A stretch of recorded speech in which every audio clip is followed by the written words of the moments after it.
여러분들 다들 아직까지도 기억하실 겁니다. 뉴스파이터가 끝까지 추적하겠다고 했던 고준희 양 사건. 지난달 30일에 결심 공판이 있었습니다. 홍순빈 아나운서. 그렇습니다. 어제 고준희 양의 학대치사와 은폐에 관한 이 결심 공판이 열렸었습니다. 이 사건을 그동안 맡아온 김명수 전주지검 3부장 검사는요, 이 자리에서 준희 양의 친부 등 일당은 인간으로서 최소한의 양심조차 없다고 비난을 했고요. 이 자리에서 또 고준희 양이 뭘 잘못했습니까? 라고 호소하기도 했다고 합니다. 또 뭐 준희 양은 제대로 치료를 못 받았고 약도 제대로 먹지 못했다. 거의 완치가 돼가고 있던 이 아이가 아무 죄도 없던 이 아이가 이렇게 숨지게 됐다. 피고인들은 생명을 짓밟았다라고 호소를 했는데 당시에 방청객 한 5명 정도가 있었다고 합니다. 이 호소를 들은 방청객들 중에요. 이렇게 눈물을 훔치는 방청객도 있었다고 하네요. 네. 지난달 30일입니다. 어제가 아니라 지난달 30일에 있었던 결심 공판이고요. 이 전주지법 2호 법정에서 있었어요. 그런데 피고인들이 참회로 눈물을 흘렸다는데 그 눈물을 흘리게 한 이유가 조금 전에 말씀드린 이 전주지검 3부장 검사인 김명수 검사가 피고인들을 향해서 마지막 구형을 하기 전에 조목조목 피고인들을 준엄하게 꾸짖는 과정에서 했던 말들이, 발언들이 알려지면서 지금 이 많은 분들도 공감을 하고 있고, 그리고 실제로 당시에 피고인들, 고준희 양의 친부, 그리고 계모, 그리고 그 계모의 엄마, 이 3명이 참회를 했는지 모르겠습니다만 눈물을 흘렸다, 그런 기사가 알려지고 있는데, 이인철 변호사님, 네. 이 기사를 제가 쭉 읽어보면서 그런 생각을 해봤습니다. 검사도 법정에선 검사이기 전에 정말 사람이구나, 인간이구나, 그런 생각을 해봅니다. 저도 이 부장검사의 심정을 좀 이해할 것 같습니다. 우리 법조인 같은 경우에는 사실 감정에 이입하지 말라고 이렇게 얘기를 듣거든요. 아하. 감정에 이입하면 조금 이제 일을 그르칠 수 있다. 근데 저희도 사람인 이상 감정이 들 수밖에 없습니다. 이런 사건 같은 경우에는 분노가 이를 수밖에 아하. 없거든요. 이 담당 수사 검사가 수사를 계속하면서 아마 정말로 크게 분노를 한 것 같아요. 어떻게 이런 일이 있을 수가 있느냐. 그리고 보통은 어떤 범죄를 저지르면 이유가 있잖아요. 예를 들어서 피해자가 뭐 자기를 때렸다든지 자기를 화가 나게 했다든지. 근데 이 어린아이의 준희 양은 어린아이고 아무런 죄가 없습니다. 맞아요. 이 어린아이를 그래서 물어본 거예요. 도대체 고준희 양이 뭘 잘못했습니까? 이건 정말 진심으로 나오는 말이거든요. 그러니까요. 피고인들한테. 네. 그래서 하여튼 이 검사가 굉장히 좀 공감 능력이 좀 뛰어난 것 같고 네. 형량에서도 좀 많이 참작이 될 것 같습니다. 네. 정말로 고준희 양이, 우리 정말 고준희 양 사진 보면요, 정말 순수하고 티 없이 맑게 그렇게 너무너무 순진하게 생긴 우리 준희 양, 뭘 잘못했습니까 대체? 준희 양이 뭘 잘못했어요?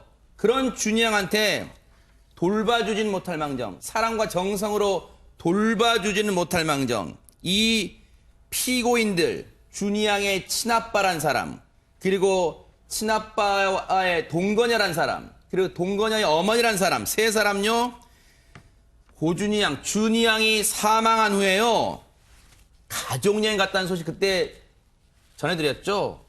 너무너무 기가 막힙니다. 사람을 죽여놓고 이 순수한 준희 양을 죽게 해놓고 가족여행을 떠나요? 당시의 경찰 얘기 들어보시고 이어가 보도록 하겠습니다.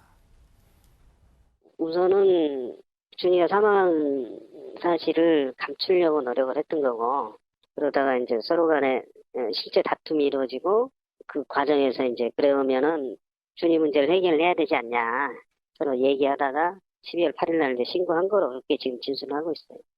여행 간 사실이 있어요. 여행 간 사실이 있고, 서로 간에 힘들고 뭐 정리가 좀 필요하다는 생각에서 여행을 갔다고 얘기를 해요. 물론 경찰의 입을 통해서 전해진 얘기입니다만, 뭐라고요? 서로 간에 힘들고 정리가 필요한 것 같아 여행을 갔다고요? 준희 양을 숨지게 해놓고, 그리고 준희 양을 그 차가운 곳에 묻어놓고 여행을 가요?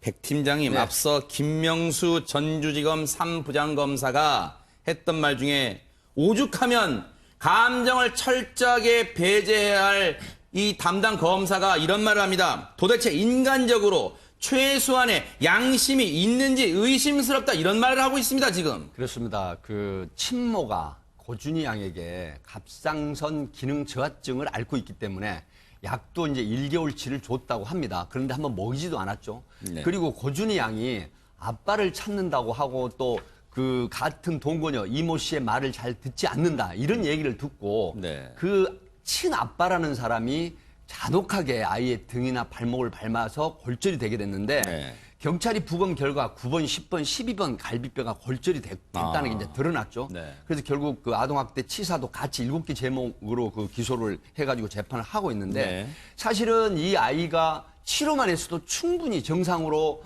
완치가 되고 그다음에 지금 생존할 가능성이 굉장히 높다라는 측면이기 때문에 네. 아마 이 그 김 검사 이분도 아마 가족 중에 아이가 있었을 가능성도 있죠. 그렇다고 하면 정말 잔혹한 그런 행위로 5살 먹은 아이를 죽였는데 여기서 많은 국민들이 그 분노를 했던 부분이 또 하나 있습니다. 자, 친아빠는 직장에 나가서 있었을 때 같은 동거녀 이모 씨의 1살 더 먹은 아이가 있었어요. 그 아이에게는 정성스럽게 하고 바로 그 동거남의 아이에 대해서는 정말로 그 가혹한 그런 어떤 학대행위를 했다는 부분이 네. 결국 국민들부터 더 큰, 그래 아무리 친자식이 아니지만 함께 사는 내 친딸이라고 생각하고 애정으로 돌봐야 함에도 불구하고 그런 걸 방관하고 또 학대행위를 했다고 하는 측면이 네 자식만 소중하냐, 이런 어떤 공감을 불러일으켜가지고 많은 국민들, 시청자들로부터 더욱 분노를 일으켰는데 이번에 그 기소를 했던 이 검사도 준엄한 정말로 분을 사귀지 그러니까요. 못하는 상태에서 아마 그 구형을 한 것 같습니다. 네. 당시 수사를 했던 경찰의 얘기, 정말 준이 양이 어떻게 고통을 당했는가, 그 얘기 듣고 이어가 보도록 하겠습니다. 그것뿐만이 아니고 기본적으로 갑상선 그 기능 저하증이 있는데 그와 관련된 약도 이렇게 먹지 않았고 3개월치가 아니에요. 한 1개월가량의 분량 약을 줬는데 그 약도 이렇게 버렸다는 진술이 일부 있어요. 그렇기 때문에 약을 아예 거의 안 먹인 것으로 이렇게 파악이 돼요. 아이가 그 동거녀 말을 갖다 잘 듣지 않는다는 이유로 이렇게 밟았다고 본인 진술이 그래요. 굉장히 악화가 됐죠. 그 다리가 그냥 퉁퉁 이렇게 붓고 거기 어떤 염증이 생겨서 일반적으로 염증이 이제 굶어서 터진 적이 있대요. 네. 그런데 일반적으로 터지면 구름이 흐른다고까 이 정도인데 준이 양 같은 경우는 펌핑으로 그냥 쏘듯이 그냥 그렇게 많은 양의 구름이 이렇게 터져나온 적이 있다고 그래요. 4월 그러고 네, 그러고 계속 악화가 돼서 이렇게 혼자 그 일어설 수도 없을 정도, 겨우 기어다닐 정도, 이 정도까지 악화가 된 거죠. 그렇게 추정이 돼요. 거기에 대해서는 명확하니 답변을 회피하는 것으로 알고 있어요. 장창민 교수님, 예. 그 준이 양의 생전 모습 사진이 몇 장이 이 사건 수사 과정에서 공개가 됐는데 많은 분들이 그런 얘기를 전해왔습니다.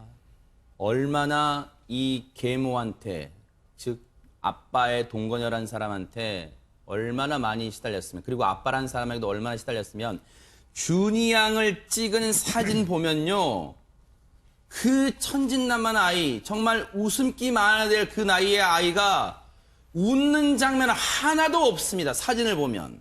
예. 웃는 사진이 있다면 즐거운 시간을 같이 보낸다거나 같이 있을 때 사진일 거예요. 근데 사진 속에 보게 되면 준이 양만 있고요. 그 가족들의 모습은 별로 보이지가 않습니다. 네.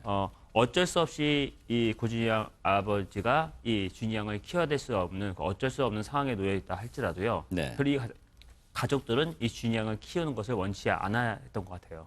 사람들 심리 가운데 되게 무서운 거는요. 네. 서로가 언급하진 않습니다.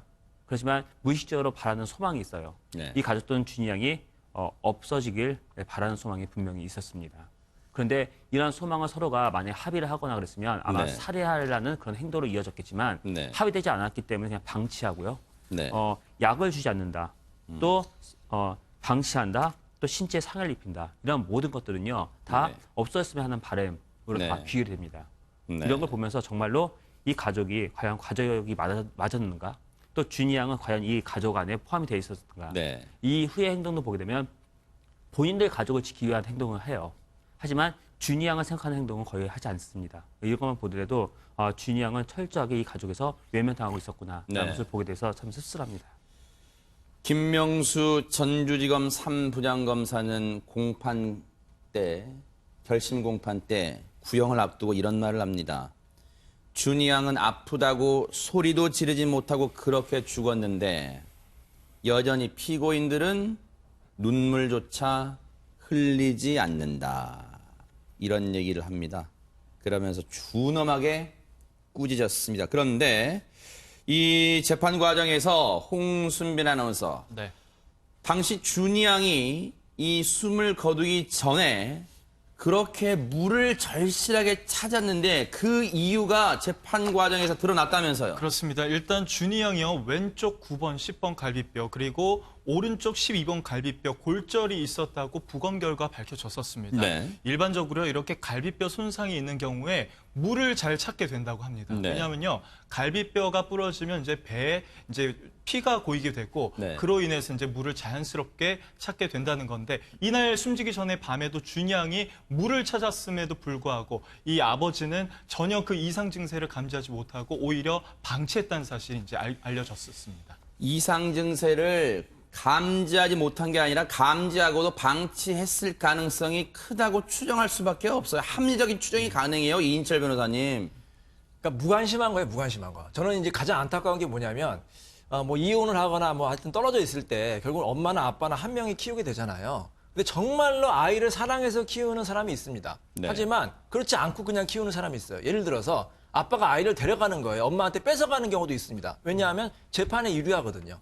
양육비는 안 줘도 되거든요. 그리고 상대방에게 애를 뺏기기 싫어하거든요. 이런 감정적인 것 때문에 애를 그냥 볼모로해가지고 데리고 있는 경우가 있는데 그런 애들이 잘 클까요?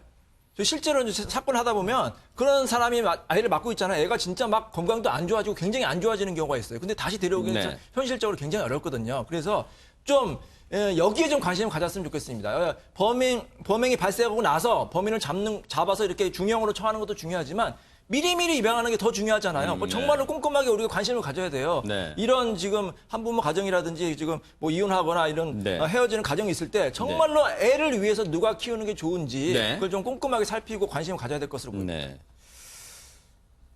홍순빈 아나운서. 피고인들이 뭐 이분이 있으니까 최후 변론도 했겠고 그런데 여전히 준이 양의 친부 고 씨의 변호인 뭐 이런 얘기를 합니다. 요거 하나 짚고 넘어갈게요. 직접적 사인인 갈비뼈 골절이 고 씨의 폭행으로 발생했다는 명확한 증거가 없다. 이 사건에 대해서는 변명의 여지가 없지만 고 씨가 준이 양에 대한 애정 없이 늘 학대한 것은 아니다. 물론 변호사라는 직업이 물론 여기 이인철 변호사님 나와 계시지만 변호사가 사건을 의뢰한 의뢰인 편에 서는 거야 당연지사라고 생각은 됩니다만 어떻게 그래도 이렇게 말을 할 수 있을까 하는 생각을 시청자분들은 하실 것 같아요. 홍순빈 아나운서. 네. 피고인들 3명 최후 변론에서 뭐라고 했습니까? 일단 친부 고 씨 이렇게 얘기하고 있습니다. 제가 어리석은 제 잘못 때문에 이런 일이 있었습니다. 더 이상 애들에게 해줄 수 있는 게 아무것도 없는 이 상황에서 진심으로 죄를 뉘우치고 반성하겠습니다라는 말을 남겼고요. 무기징역이 이제 구형이 됐습니다. 그리고 내연녀 이 씨는요. 준이의 아픈 죽음 앞에 반성하기도 모자란데 감히 스스로 변론하기가 참 염치 없고 송구스럽습니다. 라면서 이제 고 씨 옆에서 반감만 해도 큰 벌을 받게 될 거란 그런 두려움 앞에서 제대로 된 판단을 할 수 없었습니다. 라는 내용을 남겼고요. 끝으로 그 어머니, 이 내연녀의 어머니가 징역 이제 7년의 구형을 받았는데 어머니만큼은 좀 용서해 주세요라고 호소를 했다고 합니다. 내연녀 바로 내연녀 그러니까 준이 아빠의 내연녀의 어머니라는 사람이 최후 변론을 했어요. 그러면서 뭐라고 하는지 아세요, 장 교수님? 자기가 아는 준이 아빠 고 씨는 착한 사람이래요. 그러면서 자신의 딸과 고 씨, 즉 준이 아빠를 제발 한 번만 용서해달라고 합니다. 이거 어떻게 받아들여야 됩니까? 저는 심리학자로서요, 이 최후 변론을 보면서 더 경악을 했습니다. 이 세 사람 모두 다 최후 변론을 하는 내용 안에는요, 준이 양은 없습니다. 이 신부 고 씨도 변론하면서 반성하겠습니다. 재판부에서 얘기하지만요, 최소한 다른 사람 모르더라도 이 고 씨는 고준희 양한테 대해서 어떤 미안한 마음을 좀 드러냈어야 되는 게 아닌가라고 생각됩니다. 두 번째는 내연녀 이 씨는요, 최후 변론하면서 결국에는 본인 가족을 지키기 위한 변론을 해요. 네. 엄마는 좀 용서해달라. 보다 내 책임이다. 내 가족을 지키겠다는 마음은 분명히 있어 보입니다. 또 이 내연녀 모 씨의 모친도요, 하는 말이 고 씨는 착한 사람이다. 네.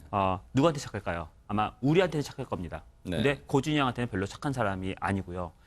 이 말 안에는요, 우리가 착한 사람을 보게 되면요, 이건 조금 아쉬운 단점이기도 한데 책임감이 없습니다. 이 고 씨는 끝까지 고준희 양에 대해서 책임감, 어떤 책임의식이 너무 없어요. 그래서 이 최후 변론을 보면서 왜 어디에도 왜 고준희 양에 대한 이야기는 없을까 보면서 그래서 공판하는 이 검사분이 감정을 드러낼 수밖에 없는 게 아닌가라고 생각이 듭니다. 오늘이 6월 1일이죠. 4주 뒤면 6월 29일 오후 2시에 이제 전주지방법원 2호 법정에서 이제 판사가 선고를 합니다. 엊그저께는 검사가 구형을 했고요. 이렇게 죄를 물어달라 했고 처벌을 해달라 했고 이제 판사가 6월 29일 날 선고를 합니다.